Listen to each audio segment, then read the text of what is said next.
Have you ever wanted your own TV show? Have you dreamed of showcasing your talent for the world to see? Well, now you can. Have your own TV show. You can have your own 30-minute show. Not only will you be seen in the Detroit area, but you can be viewed worldwide. Be seen on WHPR Detroit Live, Comcast Cable Channel 91, on the web at TV33WHPR.com, with the TV33 app, on Roku, Google TV, Apple TV, and on Amazon Fire TV. Act now. Time slots are limited. Sign up today and get a free replay with the purchase of your time slot. For more information, call 313-868-6612. Visit our studios and receive a free TV interview to promote your business, church, or organization by appointment only. Watch Anthony Adams, We, Detroit. We Deserve Better. Live on Mondays from 11 a.m. to noon on WHPR TV 33 Detroit. And live stream on Facebook. We, Detroit. We deserve better. Good morning, Detroit. My name is Anthony Adams of the We Detroit, We Deserve Better show, a program where I speak about topics of interest to me and hopefully of topics of interest to you. Today is a sort of a slow Monday, if you will. Got up this morning and it was outside and it was raining. The flowers are starting to bloom, so we know the spring is in the air and that summer is not that far behind us. You know, we've gone through a lot this past year with COVID, and now we're seeing a sort of a dramatic increase and rise in our COVID numbers. What I would like to tell all of my listeners today is that continue to be careful. Please wear your mask, socially distance. You know, if you're inclined, get a vaccine. You know, I myself have been vaccinated. I believe I had the Pfizer vaccine, took my 2 shots, didn't have any side effects. And so I'm encouraging each and every one of you to take the necessary precautions to protect yourself. This COVID is a wicked, wicked virus, and it causes long-term impacts on people who have been impacted by it. So if there are things that you can do to keep yourself safe and sound, I would encourage you to do that. You know, you can have a great meeting with your family if everyone's been vaccinated and you take the necessary precautions. You know, we had our Easter meal with my mother and father-in-law, both whom are north of 70. They came down. We had a great time because we've all been vaccinated. And it was a wonderful experience to be able to communicate and touch and hug one another. So please be safe. Please be careful. If you're going to call in today, our call-in numbers are 313-868-0342, 313-868-0351, and 313-868-0342. I didn't really have a topic this morning that I wanted to talk about. I'm going to say this is like a freestyle Monday. And so let me just kind of go over a few things that are of interest to me. You know, first off, I mentioned that our COVID numbers are off the roof, and there's been a great debate in our community as to why we have not been getting vaccinated at the levels that we should. When you look and compare the Detroit statistics for vaccination with other major cities, we're around 14%. Which means that only 14% of the population here in the city have been vaccinated. You know, at that rate, we won't have full vaccination into our city until late into this year. And what we're now seeing is an interesting phenomena where our young children are actually being infected at higher rates than adults. Part of that, I would say, I would attribute to is the fact that people over 65, since they were the first priority of folks to be vaccinated, because of pre-existing conditions and concerns about their age, those infection rates are dropping dramatically. But what we see now is a shift of the vaccination rate for our young people. And so I guess there's a move to open up a universal vaccination for people who want to be vaccinated, because it is just so critically important to do that. I also really want to give a shout out to the gentleman who has the show preceding mine, Pastor Luciano Moore of the Greater Miracle Ministries. We all work as a team here at RJ Watkins Station, and we also want to give a shout out to people who precede us because of the work that they do and the inspirational message that he gave to us. And so COVID is real. It's impacting our community. We have to continue to be safe. We have to continue to protect ourselves against this virus. I think the other thing interesting about the COVID numbers is what a lot of people are saying is sort of the lack of any main conversation by our governor's office with respect to the numbers and the vaccination and what's going on. Michigan was one of the early states which locked it down pretty tight. And now with our numbers increasing, people are really concerned about whether or not there's going to be another lockdown in our state. We know that our small businesses took a tremendous hit when businesses were closed. And we still have high levels of unemployment in our community. And so the question becomes, why is the governor not speaking up, not talking more about what needs to be done? We've restored in-room dining. We have a lot of athletic activities that are taking place. And so what are we going to do long term to ensure that, one, our businesses can stay open? Because there is a high level of COVID fatigue in our community. There's a high level of COVID fatigue. People are tired of the virus. People are tired of the precautions and the lockdowns that have been imposed. People are just flat out tired of living in this. But what I continue to say, and what I will continue to argue, is that if we don't take the steps necessary to protect ourselves and to protect the people around us, then we're going to continue to exist in this COVID world.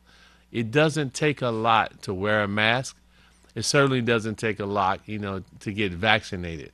And so what I'm saying and what I'm urging people to do is do what's necessary to protect yourself and your family. It's necessary. It's needed, because you don't want to suffer, as we have thousands of deaths that we've suffered in our community about that. And so the question is, what is the governor going to do? There's an open book on that. Given the battles in the state legislature over control and the emergency measures that the governor has imposed, and changes in legislation that our Republican-controlled legislature have suggested, we're at an impasse. We have hundreds of millions of dollars in federal relief money that are tied up that people need. And so we've got to work through these issues one by one, because we've got to get money back into our economy. We've got to get people back to work. There was a recent article in a number of newspapers and publications about the fact that people are having difficulty in recruiting workers to come back to work. They attribute that partly to the fact that people have gotten stimulus money, and I don't understand how a $1,400 check could keep somebody from coming to work, but there's been some suggestions that we've given out so much stimulus money that people are losing their desire to want to work. I don't really agree with that, but it's out there, and so it's something that we probably need to examine. When you look at the stimulus package and the fact that you're able to get $1,400 per person in your household, if you have a household of 5, that's about $7,000. Well, if you figure that the average income of an actual Detroiter is $27,000, a $7,000 hit at one point in time would be maybe 2 months worth of salary for that particular individual. I don't see how that would be enough to keep people from coming back to work. I think there's a lot more fear still out in our community about how the virus is transmitted, how people can actually get infected, which is inhibiting and stopping people from coming back to work. But again, if we continue to use the precautions necessary to protect ourselves, then we should be able to get past this. We have to get past this. Let me just say, we have to get past this, because if we don't, our economy is not going to move forward. The high levels of unemployment, which we record in Detroit about 45%, will continue to persist, and we're going to put ourselves on a downward spiral to economic collapse and decay, given the level of debt that we're doing.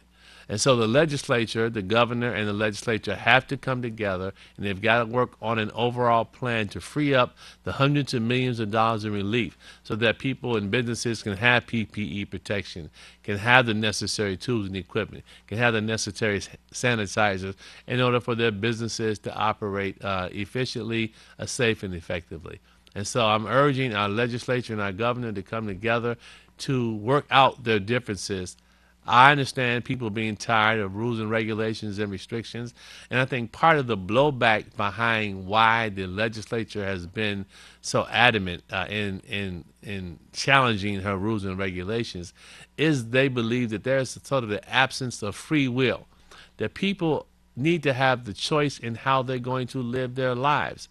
But I say, okay, I agree with you. People need to have choices.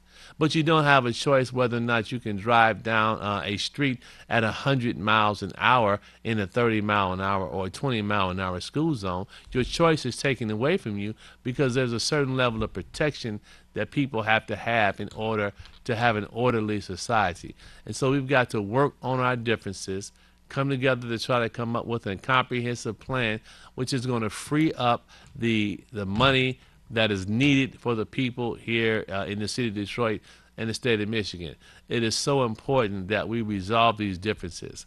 But I think, again, that the other part of the difficulty is that everything within our body politic has been so balkanized, that we have Republicans over here, we have Democrats over here. If the Democrats are in control, they're going to tax and spend us out of our existence. If the Republicans are in control, they're going to impose repressive measures aimed at stilting and not allowing people of color to operate. We've got polar extremes on each end of the spectrum. And the question is, most people actually live and exist in the middle. So how do people of goodwill come together to allow for a meaningful conversation about issues of race, issues of gender? You know, we have a big issue now with respect to transgender children participating in athletic events. How do we deal with and eliminate sort of the cancel culture that exists whenever I don't agree with you or you don't agree with me? How do we deal with that? And we're not having enough conversation about these issues because everybody's on opposite ends of the spectrum and never the twain should meet. So what I'm saying is that there is a pathway for a meaningful society if we continue to work together, to work through our issues. I understand that you may not like what I do and I might not like what you do. I may not like how you worship. You may not like how I worship. But at the end of the day, I can respect the fact that you do worship, that you have different ideas and opinions, and where do we have common ground in order to move things forward. And so when we come back from our break, you know, we're going to talk some more about how do we deal with common ground? How do we deal with issues? Have we really lost faith in government's ability to operate? Have we lost faith in African American leadership? These are things that we're going to talk about when I come back from my break. So my name is Anthony Adams of the We Detroit, We Deserve Better show, and we'll be right back after this break. Watch Anthony Adams, We Detroit, We Deserve Better, live on Mondays from 11 a.m. to noon on WHPR TV 33 Detroit, and live stream on Facebook. We Detroit, We Deserve Better. Finally, I just got my COVID-19 vaccine. I registered with my local health department and they called me.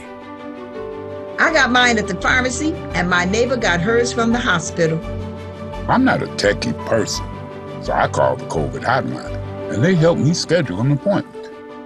Get vaccinated with the first vaccine you can. Protect us all. Learn more at michigan.gov/COVID vaccine. Shelley Books and More. Short stories, poetry, and art contests for the youth. Cash prizes, $300 to $500 plus prize and no entry fee. Go to ShelleyBooksandMore.com. Contact Shelley at 313-778-8009. Submit entries now and subscribe to our YouTube channel, Shelley Books and More. Also, listen to Shelley Books and More every other Tuesday, 4 p.m. on FM 88.1 WHPR. Radio we can see. If you or someone you know is facing eviction and has a notice to quit or a court order summons, complaint, or judgment, there is help to avoid eviction. Call the Detroit Eviction Helpline at 866-313-2520 or visit DetroitEvictionHelp.com. The City of Detroit with the State of Michigan have eviction prevention programs to assist Detroit residents with financial assistance and legal representation. Again, Detroiters can call 866-313-2520 or visit www.DetroitEvictionHelp.com. That's 866-313-2520 or go online to DetroitEvictionHelp.com. Again, Detroiters can call 866-313-2520 or visit www.DetroitEvictionHelp.com. 866-313-2520. Get help today. Watch Anthony Adams. We, Detroit. We deserve better. Live on Mondays from 11 a.m. to noon on WHPR TV 33 Detroit. And live stream on Facebook. We, Detroit. We deserve better. Welcome back. My name is Anthony Adams of the We Detroit, We Deserve Better show, program where I speak of topics of interest to me and hopefully topics of interest to you. Today we were talking initially, I call it my Freestyle Monday, and so I've chosen at least to start off the first two segments of my program to really talk about, COVID, the COVID vaccination, and what I call the looming crisis after the COVID lifts.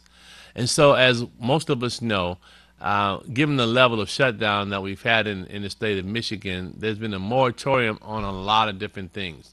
There's been a moratorium on the fact that you can't be evicted from your home.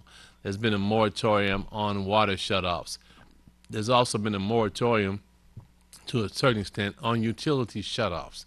And so once COVID ends, the question becomes, how are people going to deal with the fact that the moratoriums that exist are no longer? And so let's first start with the issue of rent and people owing rent.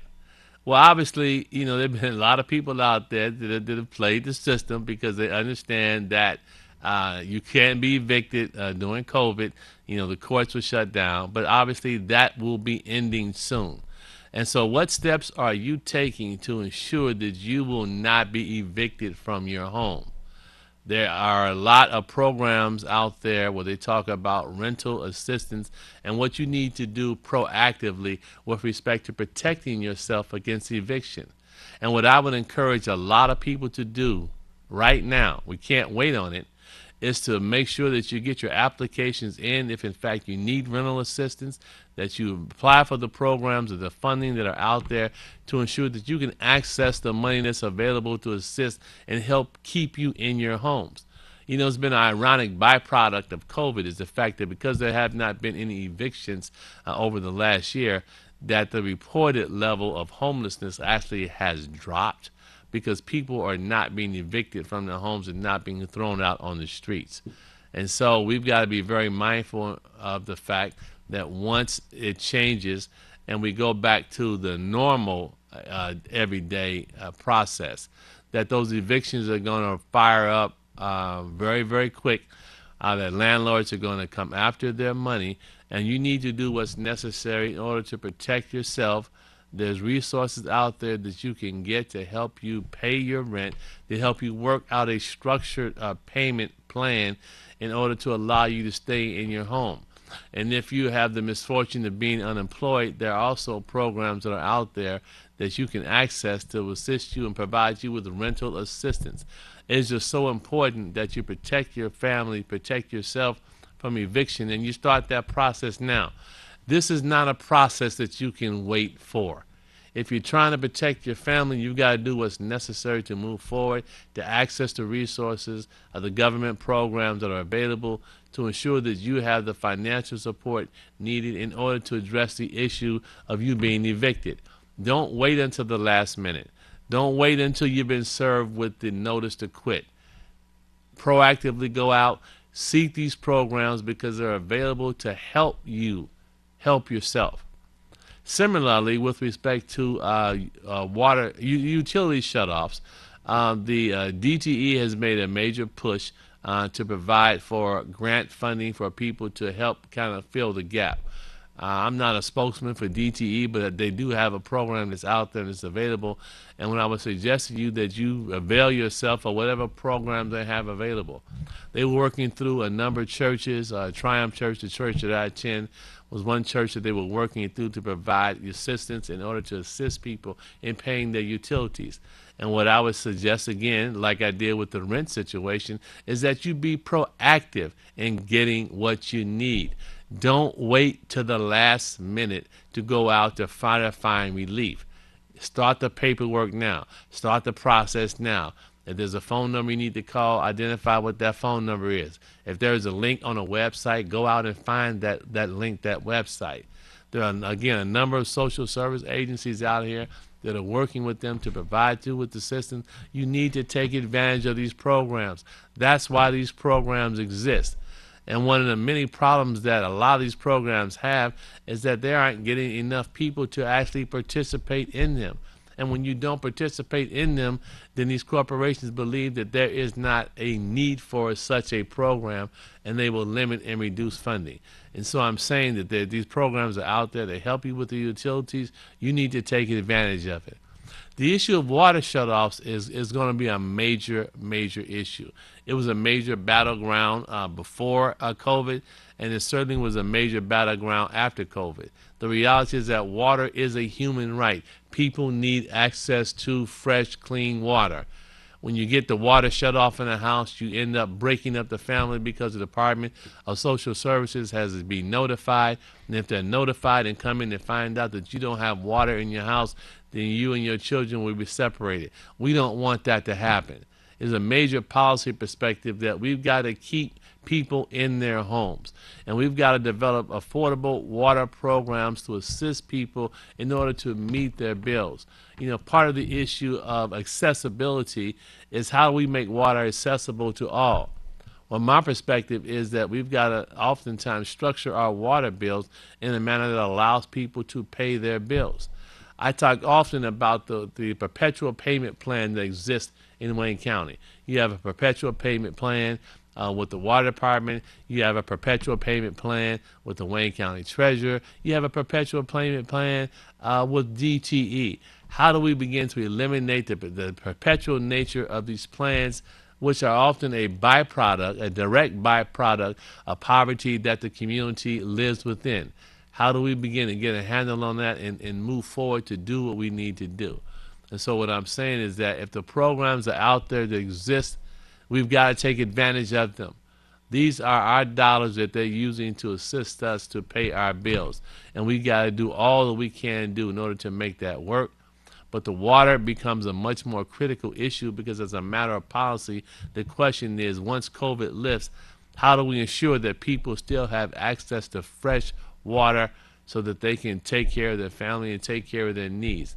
That is a major policy issue, which will be, I think, a big fighting point as we move forward in the future, as we move through the summer, in terms of accessing what folk need in order to do and protect themselves.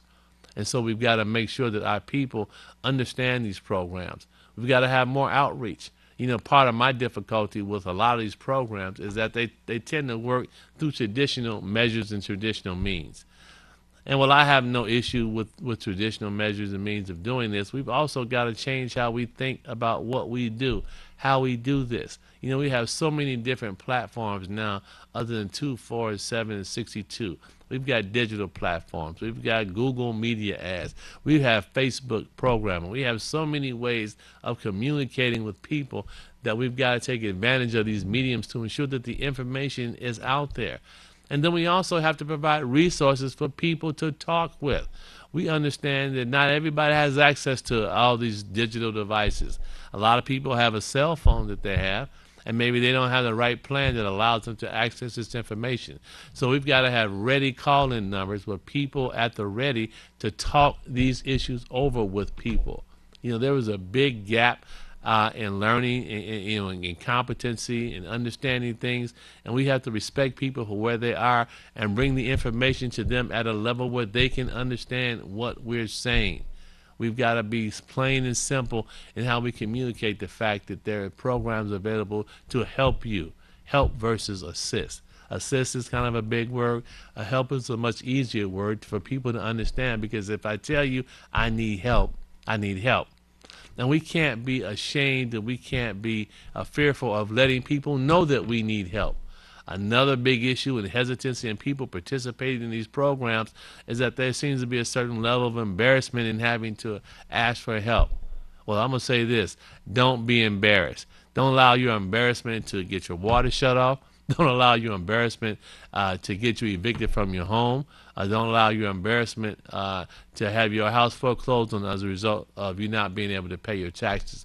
You have to do what's necessary. We have to get out of these things and these stigmas about embarrassment, because the fact that why you're embarrassed is that your circumstances aren't allowing you to do what you need to do.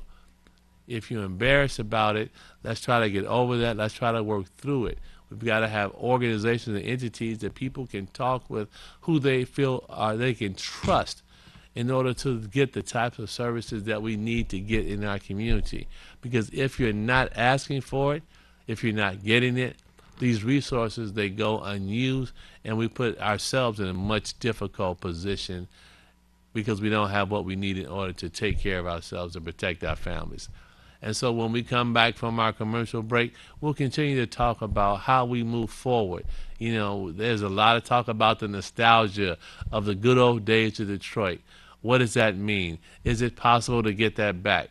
When we come back from our break, we'll talk about those issues and more on Anthony Adams' We Detroit, We Deserve Better show. We'll be right back. Watch Anthony Adams, We Detroit, We Deserve Better.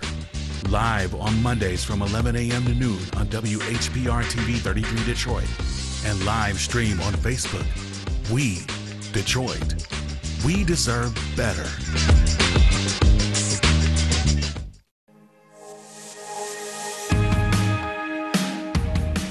I'm Wayne County Treasurer Eric Sabri, encouraging all taxpayers to please take advantage of the several payment options available. You can pay online by visiting the Wayne County Treasurer's Office website. Paying online is easy and convenient. You can also download the mobile app and pay with your smartphone. You can pay at one of 70 kiosks located throughout Wayne County. And yes, you can always still send in your payments using the U.S. Postal Service. If you have to visit our office in person, you must make an appointment by going to treasurer.waynecounty.com. It only takes a few minutes. Facial covering or mask is required and social distancing is observed. Your health and safety is very important to us. You can also email our office at taxinfo@waynecounty.com or call us at 313-224-5990. Hi, this is LaWanda. This is RJ Watkins. Coming to you to bring you some information about the #1 detox in the nation, Lemon Burn. Lemon Burn helps to turn the fat into fit. It's for you, a happier, healthier you, because you know healthy is the new beautiful. An all-natural way to improve your health. It promotes a healthy digestive system, attacks and reduces belly fat, as well as gives you energy. Need to get yours today. Call 313-868-6612. Don't forget to exercise and eat right. We at Watkins Broadcasting care about the health and safety of our viewers and listeners. During this novel coronavirus pandemic, please protect yourself and others. Wash your hands well and often. Avoid touching your face. Cough and sneeze into your sleeve. Practice social distancing. Stay at least 6 feet away from others when in public and only leave the house when it's essential. Stay safe. You are important to us. Watch Anthony Adams, We Detroit. We Deserve Better. Live on Mondays from 11 a.m. to noon on WHPR TV 33 Detroit. And live stream on Facebook. We Detroit. We deserve better.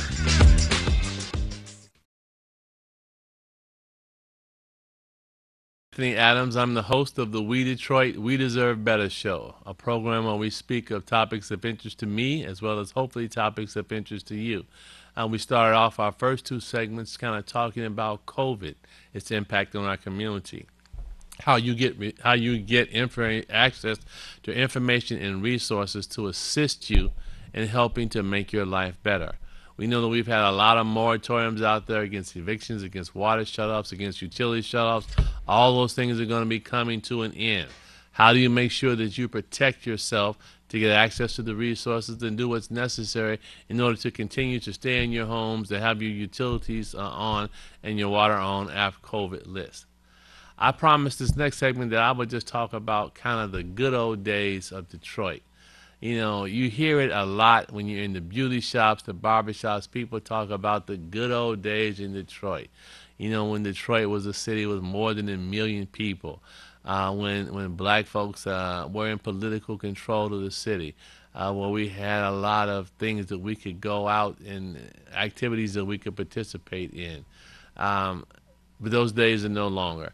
You know, the good old days of Detroit are a memory for a lot of folk. And the question is, will we ever get that back? Well, before I answer the question whether we ever get that back, I think we've got to ask ourselves, when we say the good old days of Detroit, kind of really what are we referring to?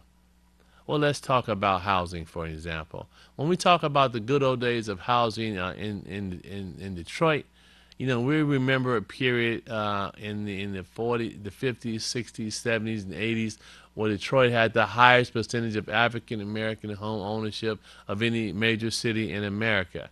And yet that number has dropped to about 45%. And so when we say good old days of restoring housing, I say yes, I'm all for that program. Because if we aren't about the business of restoring housing ownership in the city of Detroit, then we're wasting our time.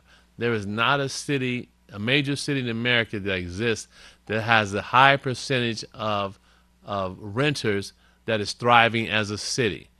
With 45% renters versus owners, we can't have a thriving city with that formula because people are paying far too much money in rent and not building enough equities. And so the good old days of Detroit and home ownership, we certainly need to go back to. We certainly need to go back to a time when people own their homes, because owning your home is the key towards building wealth for your family.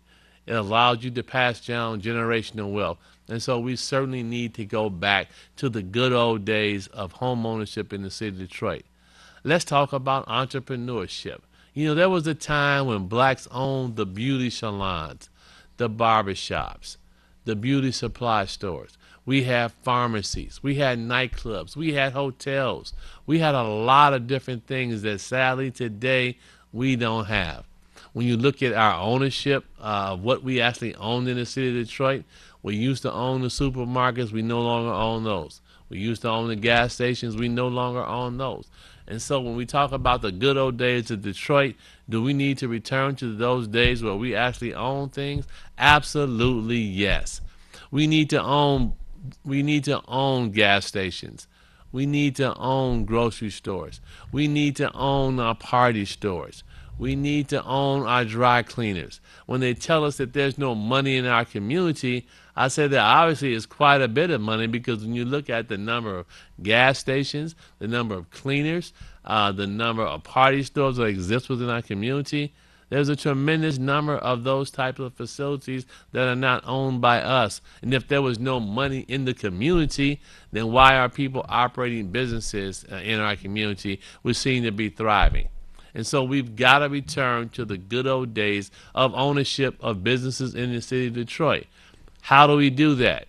We need to create a class of entrepreneurs, which I believe there are a lot of young people out there, because the mantra for most young people today has nothing to do with them getting a job. You know, in the good old days of Detroit, you could graduate from McKinsey on a Friday, and that Monday you were working at Ford, Chrysler, or General Motors, making a good wage, enough money where people would have 2 cars, an RV, a boat, and a house up north.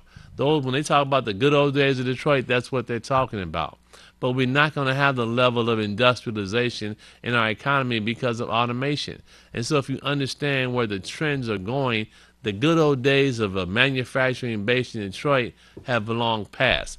We'll continue to have some manufacturing, but we won't have the levels where people could actually be employed at meaningful wages.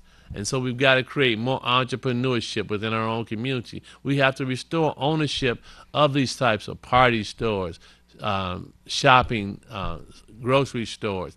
We've got to restore ownership in these, because if we don't, we'll continue to be exploited as a community. There's millions of dollars every day are taken out of the city of Detroit because we don't own anything, nor will we do business with one another. Even in situations where we have businesses, why do we not do business with one another? You know, there's a common refrain that if I, as a black man, a woman, make a mistake in how I'm handling your business, that you cast me aside forever. Whereas if there's someone from another race or persuasion that can make a mistake, and we'll continue to go back to them. All I'm saying is that we've got to restore ownership back in our community. We've got to encourage entrepreneurship, because not everyone wants a job. Some people want to create their own wealth through entrepreneurship, through their own creative ideas. I have a young man that I work with, a very talented young man, went to Howard University, went to Howard with my son actually. Very creative guy, has invented a piece of athletic equipment that allows you to swim with a weighted vest. Very entrepreneurial idea. I mean, I wouldn't have thought of it, but he was a championship swimmer, and it was something that he associated with. And so he's created his own platform of business opportunities so he can take advantage of the entrepreneurship that we can do. How do we enhance the good old days when we own things? We've got to have more resources that are set aside to support people who want to do business in the city of Detroit, people who have been business people in the city of Detroit. Why don't we have these funds? Why don't we have access to capital? Well, there still is a structural racism element that is apparent in the city of Detroit when you look at why banks don't lend to businesses here in the city, why banks don't lend to young entrepreneurs in the city. Well, when we had a black bank, we could do that, and we still have a black bank, and maybe we need to encourage more people to support and finance First Independence Bank. You know, again, I'm not a spokesman for First Independence Bank, but I do have some of my accounts there. And so I'm saying that if we're talking about entrepreneurship and providing access to capital and returning to the good old days of Detroit where we actually own things, the good old days where we own our grocery stores, our gas stations, our cleaners, then we've got to create the momentum necessary and the resources for people to want to go into businesses. But understand one thing about being an entrepreneur. It looks great on the outside, but there's a whole lot of work involved on the inside. I'm in private practice with my wife, who you met last week, and we work long hours every day because if you're the entrepreneur, you are the owner, which means that if you don't go out and earn it, you're not going to pay yourself. And a lot of people like the allure of getting a constant paycheck every other week. But if you're an entrepreneur, it requires a tremendous commitment of your time, of your effort, and of your energies to make that business work. And we've got to understand that. You've got to have the tools necessary to prepare yourself for growth and development. And so when we talk about the good old days of Detroit and restoring ownership, we also got to recognize that ownership comes with its issues. And you've got to work very hard at promoting your business. You got to work very hard at maintaining your customer relations. You got to work very hard at keeping that business afloat, attracting very talented people. You know, you got to have a business succession plan so that when you reach an age where you no longer want to do that actual work, that someone is in the wings that's prepared to buy your business from you, to provide you with an additional stream of income, to allow you to go off into the sunset, to retire to Florida or Arizona, and and live your best life. But if you're talking about the good old days of when we used to own things, I'm saying that we can make that happen. That's possible. But in order to do that, we've got to have people who are committed to the entrepreneurial way of life, which is not a 9 to 5. Oftentimes it's a 9 until 9. Whatever it takes, whatever I need in order to get the job done, I've got to do, because if I don't do that, if I don't understand what it takes to be an entrepreneur, then all my visions of us owning things will be for naught, because you don't have the tools necessary to make it work. And then a byproduct of that is that we have to continue to do business with one another and ourselves. If our dollars are not circulating in our community, if we're not doing business with one another, if I'm not hiring black accountants, black lawyers, black doctors to handle my business for me, then I'm allowing dollars to seep out of our community. And if we're talking about keeping it tight, having the resources necessary, then that's what we need to do. Because that was one thing about the good old days, as people understood collective economics. And so there would not have been a civil rights movement if it were not for the fact that we have black insurance companies, black banks, black funeral homes that stepped up big time to help fund that movement, because we were doing business with ourselves. The black funeral home was doing business with all the black folks who lived in the community. You know, the black insurance companies, they did business with the people who lived within the community, and they were being uniquely impacted by racism. And so we were able to fund the civil rights movement because, one, we owned our businesses. Two, that we weren't tied economically to a white power structure. And three, we understood that there was a much bigger goal out there and how we're going to enhance opportunities for ourselves and for our children, because we're doing business with one another and understanding that the goal is that we've got to create a better society for all involved here. And so the good old days of Detroit were good for a lot, but I'm talking about how we restore those good old days, and we restore it by hard work and understanding what it takes in order to drive a business agenda which creates opportunities for ourselves.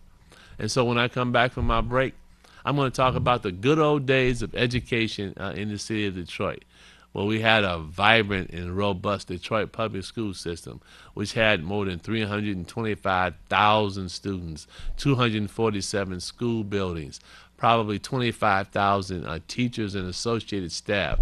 The good old days of education, what does that really mean? In our final segment, how do we push the education envelope forward to inspire our young people to learn? What is the parents' responsibilities at home in order to ensure that our children are ready to succeed and learn in the environment? And so my name is Anthony Adams of We Detroit, We Deserve Better show, and we'll talk about that when we come back from our break. Watch Anthony Adams, We Detroit, We Deserve Better. Live on Mondays from 11 a.m. to noon on WHPR TV 33 Detroit. And live stream on Facebook. We Detroit. We deserve better. If you need a car today, use credit, bruise credit, or in need of a financial miracle, my name is Mr. Green, the Financing King. Got a small down payment and proof of income. You can drive away today in a new or pre-owned car, truck, or SUV. Call me, Mr. Green, 313-350-4188. I have over 35 years of experience and an unlimited selection of reliable, certified vehicles. Call Mr. Green, the Financing King, 313-350-4188. 107.3 FM, WVIE. How would you like for this to be you? Well, it could be. If you have the desire to be an independent radio personality, paying yourself, this is your chance. WVIE 107.3 FM and WHPR 88.1 FM are looking for people with outgoing personalities who can attract sponsors. Launch your career on a radio station with the latest technology in broadcasting. WVIE 107.3 and WHPR 88.1. If you're into talk, R&B, oldies, jazz, gospel, or soca, Radio We Can See is where you need to be. 88.1 FM, WHPR. Have your own radio show. Block time is available. Call 313-868-6612. Radio We Can See, broadcasting live in the Virgin Islands and Detroit. Find us on Comcast Channel 90 and worldwide on Fire Stick, Roku, Apple TV, and all of your favorite platforms. Hi, excuse me, do you have anything for paint? Straight down that aisle there. All right, thank you. Young lady, this here's what you need. Ringmaster? Ringmaster rubbing oil. How does it work? By promoting circulation since 1950. Massage it in for best results. Ringmaster took care of my back pain. Ringmaster got rid of my knee pain, too. Wow, it sounds like I'm late to the party. I'll take one. Find Ringmaster at CVS, Davis Drugs, and other fine stores. Watch Anthony Adams. We, Detroit. We deserve better. Live on Mondays from 11 a.m. to noon on WHPR TV 33 Detroit. And live stream on Facebook. We, Detroit. We deserve better. Welcome back. My name is Anthony Adams. I'm the host of We Detroit, We Deserve Better show, a program where I speak about topics of interest to me and hopefully of topics of interest to you. And so in this final segment, we were talking about the good old days of Detroit. The good old days when we owned our businesses, when we owned the party stores, when we owned the liquor stores, when we owned the grocery stores, when we owned our gas stations, when we owned our beauty supply stores, when we owned drug stores. You know, remember, before there was CVS, there was Cunningham's. Entrepreneur in the community, vested, and supported many great initiatives in our community. So our last segment now, we're going to talk about the good old days of education in the city of Detroit. You know, you can't go far without meeting someone who went to a school that no longer exists in the city of Detroit. Well, we talk about McKenzie High School, for example. Well, we talk about Redford High School, for example. Well, we talk about, Northeastern High School, for example. There are a lot of schools that no longer exist. They existed in the good old days of Detroit. The good old days of Detroit in education meant that there was not one school that you could go to in the system did not provide you with a basic education. That most kids went through the system and had the rudimentary skills needed in order to survive. They could read, they could write. You had an industrial arts shop. You had a home ec class. You had a lot of different things, programs and services that prepared kids for a life after school. That was the good old DPS system. And then obviously with state management and control of our system, these things changed. And then you had the advent of the charter school movements in Michigan. Which were led by, Betsy DeVos and her crew, which created a charter system of publicly funded education, which really operates outside of state control because of how charter schools are open. A charter school is open based on a grant or agreement with a university, various universities. And so a lot of these schools don't provide the necessary oversight from my perspective, being a public education advocate, in order to make things work. And so when we talk about returning ourselves back to the good old days of a great education in the city of Detroit, what does that look like? What are the elements necessary to have an education system that provides quality education to our children? What are the impediments to returning to the good old days of school for our children? And we've got a lot of different issues that our children face now. When I started off elementary school in the early 60s, the issues were very simple.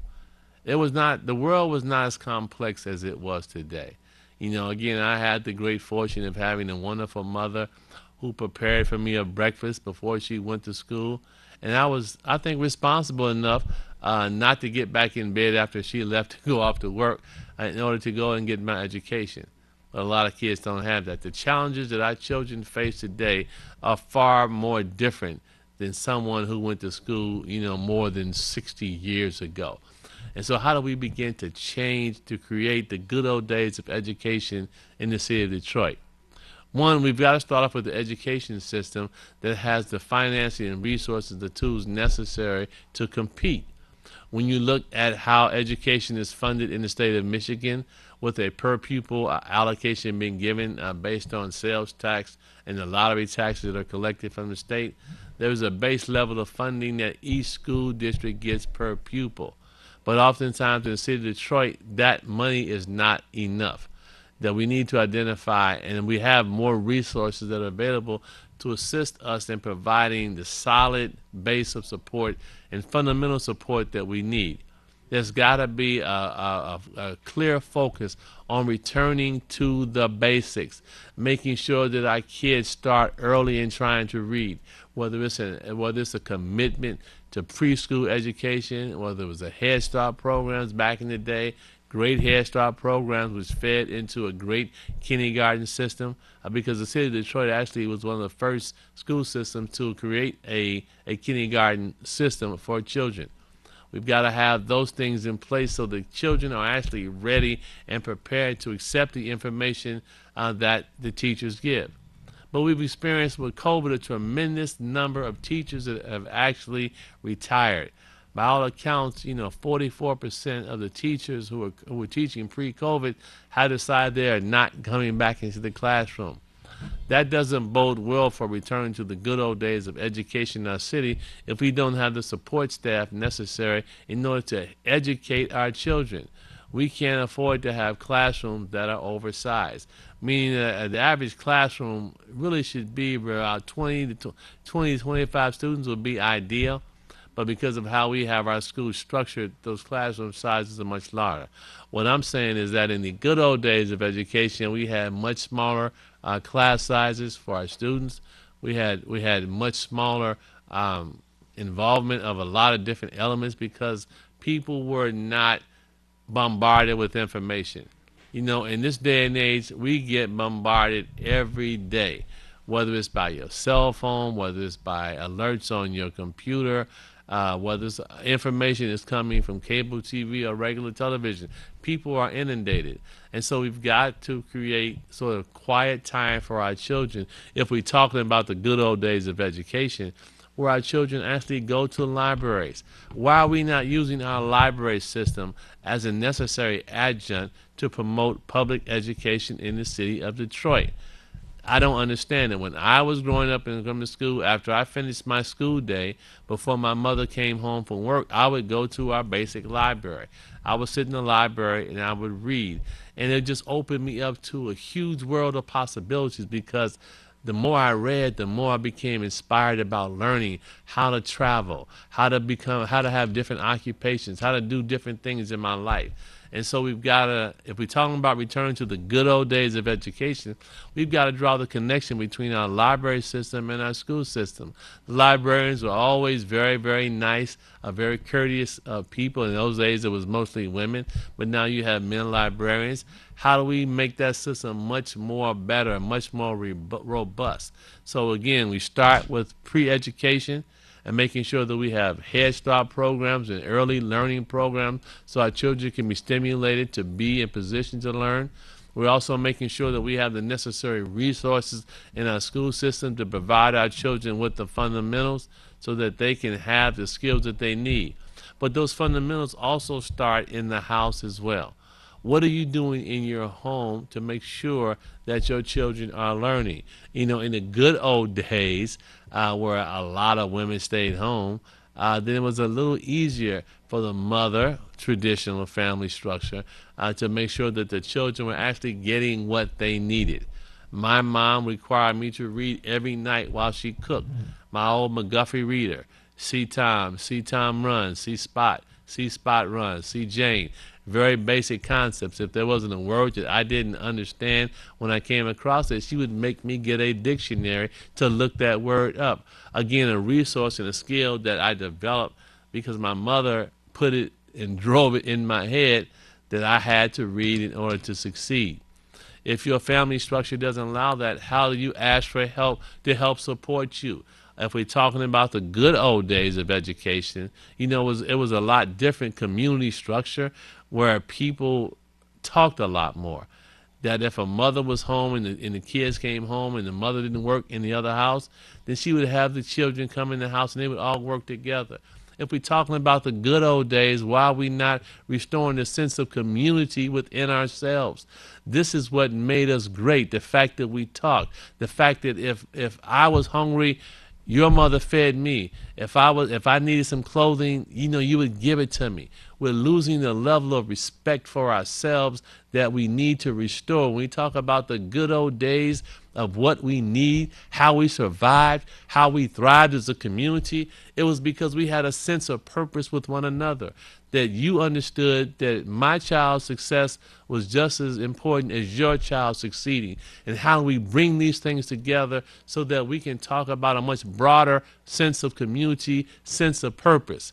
Yeah, I know it's a soft skill, but it's a necessary skill, because when we talk about the good old days of education, we had that. We had teachers that went the extra mile. We had principals who went the extra mile. We had student aides and nurses who worked in the school who were from the community, who knew your parents, who knew your brothers and sisters, who were able to keep you in check, and then occasionally they would bop you upside your head if you needed that, because we were all in it together. And what I'm suggesting is that when we talk about the good old days of what life used to be, we have to talk about the good old days of what we used to be, how we reacted as a community, how we were a family together. If we're going to make it and we're going to succeed, we've got to understand that it is so important for us to be as one. It does take a village to raise a child, and we had that village, and we've got to restore that village back. And so I'm going to end this segment today by saying we are family. Great song by Sister Sledge, made famous by I think it was the 76 Pittsburgh Pirates in their championship run to win the World Series. Understanding that we are family, that we can return to the good old days if we understand what it takes for us to be together as one in our own community, to respect one another.